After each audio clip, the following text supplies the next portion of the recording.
You're pretty good. But your style is no match for mine.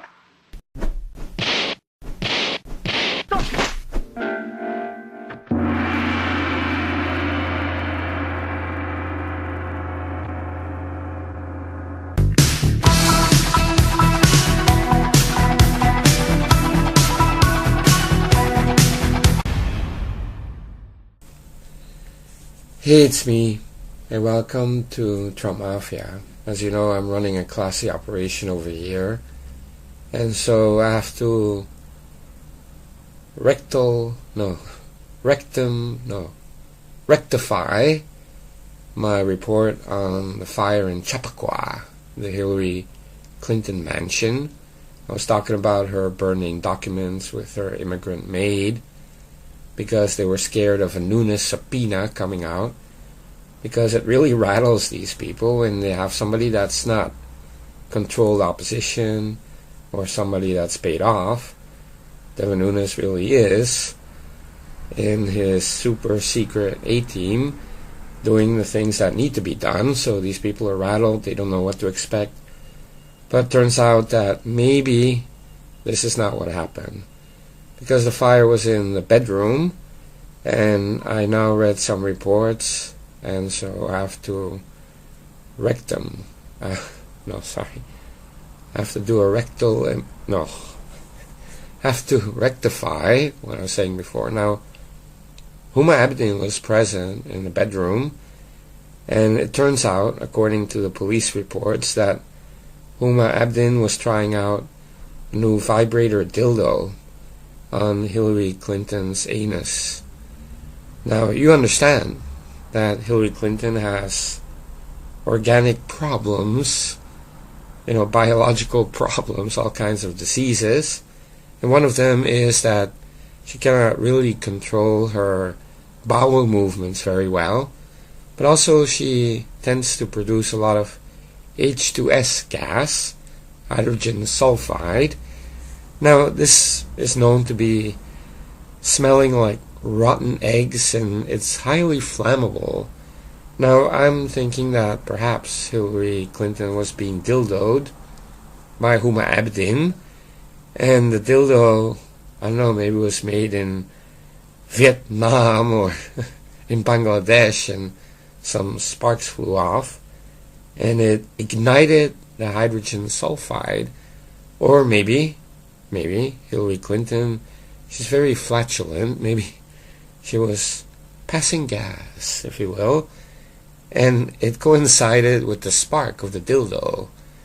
So obviously the linen on the bed was immediately set on fire, and Huma Abedin and Hillary Clinton were in a panic, and they roll off the bed, and Hillary Clinton started going into a seizure, doing a bobblehead. Huma Abedin was doing that, I don't know, that Pashtun or that Wahhabi. She was going all hysterical. And so finally they had to call 911, saying that there was a fire. And so the police did interrogate them, and they admitted that they were doing some dildo play. Now, obviously, one of the police officers had to investigate, and he took the dildo into possession as evidence. It was a greasy black dildo. It still had fluids on it, and at the base of it there were some burn marks where the sparks had been, and so they had a forensic expert, CSI Chappaqua, coming down there to check it out, and they put two and two together, and one of the female officers examined Hillary Clinton's anus, and coincidentally, when she was being examined, another fart came out. And so that was really the evidence they needed.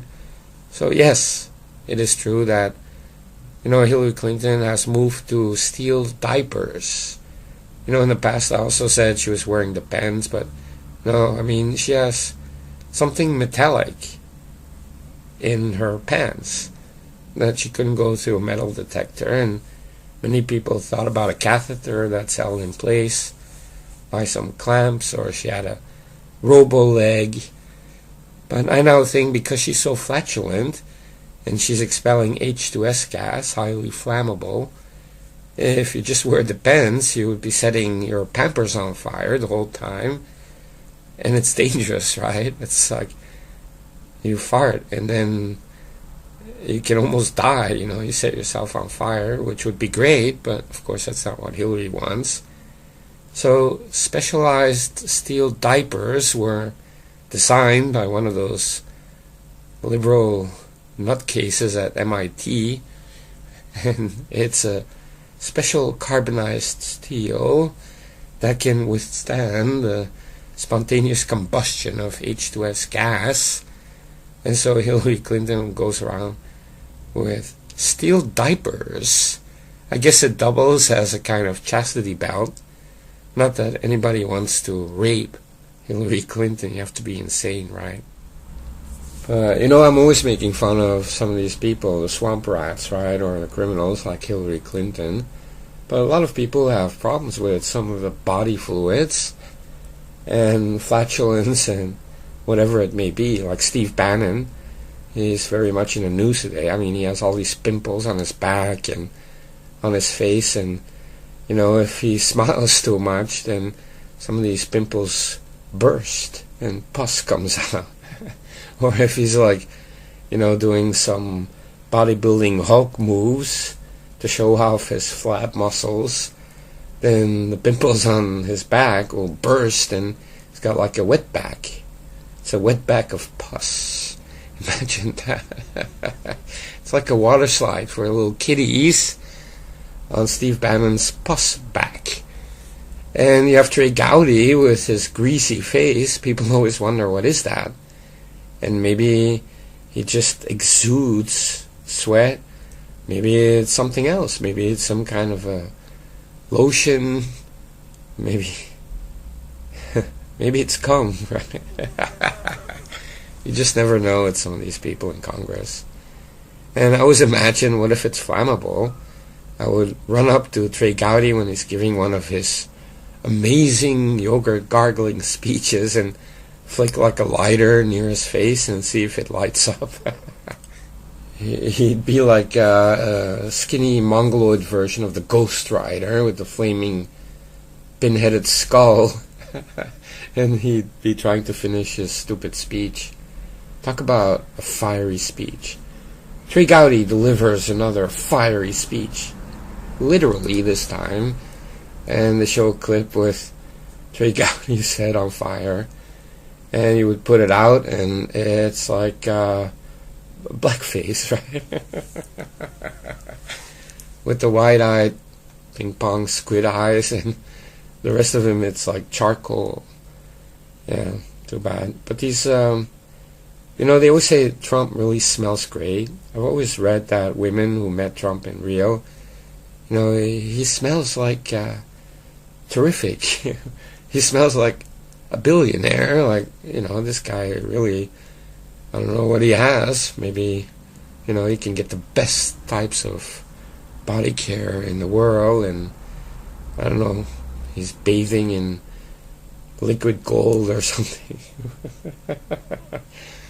But when you hear stories about Hillary, Steve Bannon, all of these people, you always hear stories about they smell bad. Obama has a musky buffalo type smell, or wet carpet, some people said, and he smells kind of like hashish.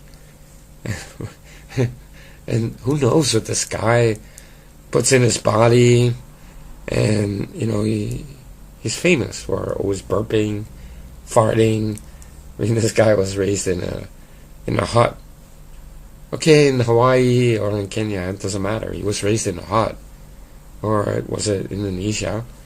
And he admitted that he was eating bugs when he was a kid. And dogs. I mean, I can't believe we had a president who grew up eating cockroaches and dogs. No wonder this guy sucked. And so I'm joking, but let's get back to that fire in Chappaqua. And I was thinking, it's a bedroom. And I think, what if Hillary's a smoker, right? Her voice is always so raspy, and, it's like she doesn't even smoke cigarettes. She smokes cigars and inhales. Wow, that's tough. And so maybe, she had a seizure, and the cigarette fell on the bed, and a fire ensued. Maybe she had a kind of epileptic attack, and she knocked over the satanic candles that were burning there on her shrine to Lucifer, and she caused a fire that way. Either way, she was having some kind of a bobblehead seizure, and her black slave nurse guy wasn't there, and Huma wasn't there. But yeah, too bad she didn't die in the fire. But isn't it true that a demon like that can survive a fire, that you really have to literally drive a stake through her heart like a vampire? Or do you have to chop her in pieces like for zombies just to make sure? Because I just feel like, if demons are from hell and hell is eternal fire, then why would you be able to kill demons with fire? It doesn't make any sense, right? It's like telling a dolphin, I'm gonna drown you with water. In the tank you go, you're gonna die. And the dolphin's like, or whatever dolphins make as a sound. I'm not a good animal sound maker. But really now, I'm thinking, Hillary Clinton cannot walk down a couple of stairs without breaking her toe, walking around with an ankle boot. She's collapsing, she's having seizures. Nobody really knows how sick this dog is. But I can imagine that, there was some accident. She fell down, she knocked something over, started a fire, and unfortunately she did not die. Say, all right.